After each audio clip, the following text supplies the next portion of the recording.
Hello,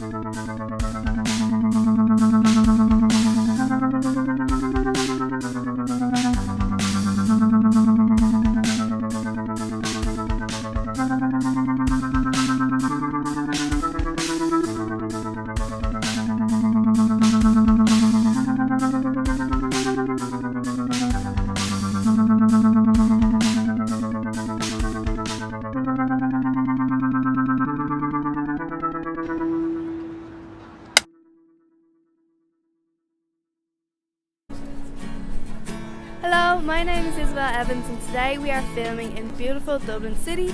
As always, it is absolutely cold and rainy and grey, and it is so cold that our director is now wearing socks in her hands to keep warm. But today I'll be asking the public in Dublin City what they love about Ireland, their favourite slangs and phrases, and what things about Ireland that disappoints them. And yeah, so that's pretty much it. Let's go.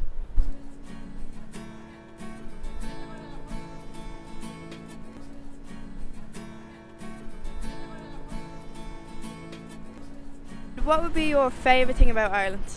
I suppose the scenery. I love Wicklow. I think the scenery of Wicklow is beautiful. I love hiking in Wicklow and Glenmalure actually, and Lara. They would be my favourite places. It's pretty unique in a way where it's a lot of the architecture is sort of the same as it was a long time ago. So like a lot of the bigger cities sort of have a lot of new architecture, and I really like the uniqueness that Dublin has sort of got in the city centre. Personally, I prefer the pubs and the bars. I'm not a nightclub person. Friendliness. Everyone's friendly sometimes. It's most of the time anyway. It's all green.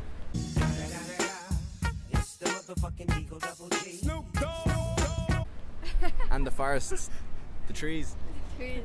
And what would be, you know the way Irish people have a lot of slang, like Dublin people and people in the country have different slang. What would be your favourite slang word or phrase?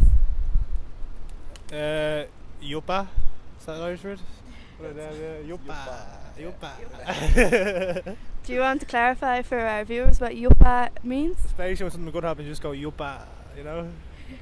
Difficult one. I don't know. What do you think? Yolks. Yolks. And to clarify, just for our viewers, what are yolks?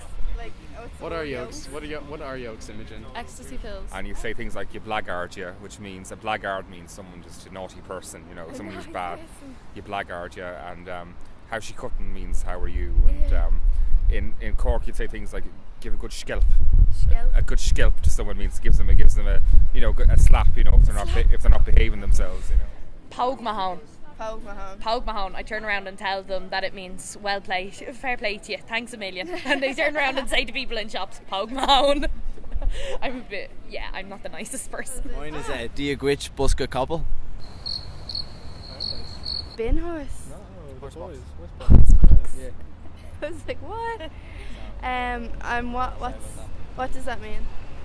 How are you, Horsebox? Oh, okay. So, just to clarify that. Sorry, I thought that yuppa was both your words. So what would be one thing is like to change about Ireland?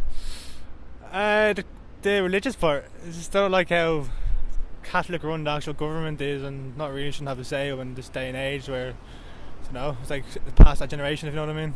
So, Can I say two things? Yeah, okay. You should let more of the young people rule the country, say what they want, instead of all these old people who don't know anything.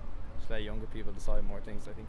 And number two, make it 10 degrees warmer. Yes. Beautiful and fun. We're saying she's not wearing them now on one hand, she's wearing socks in her hands. What's that called? At the moment, it would be the homeless crisis. There's so many people on the streets. Is there anything you'd like to change about Ireland? I think it has a bit too much of a Catholic influence. Definitely, I think that especially with the eighth and everything, there's a lot of people that are sort of opposed to it. That I feel maybe, if they're maybe a bit more open-minded and that sort of stuff, and didn't sort of stick to kind of the old-fashioned ways, could sort of help, especially the youth and all the younger people. The Eighth Amendment, what we're debating at the moment, women's lives and health matter. We shouldn't have to have a debate about that. It's, that really disappoints me. Thankfully, hopefully now we will repeal the Eighth Amendment, but it's not a debate. Women's lives matter, and they matter a heck of a lot more than a fetus.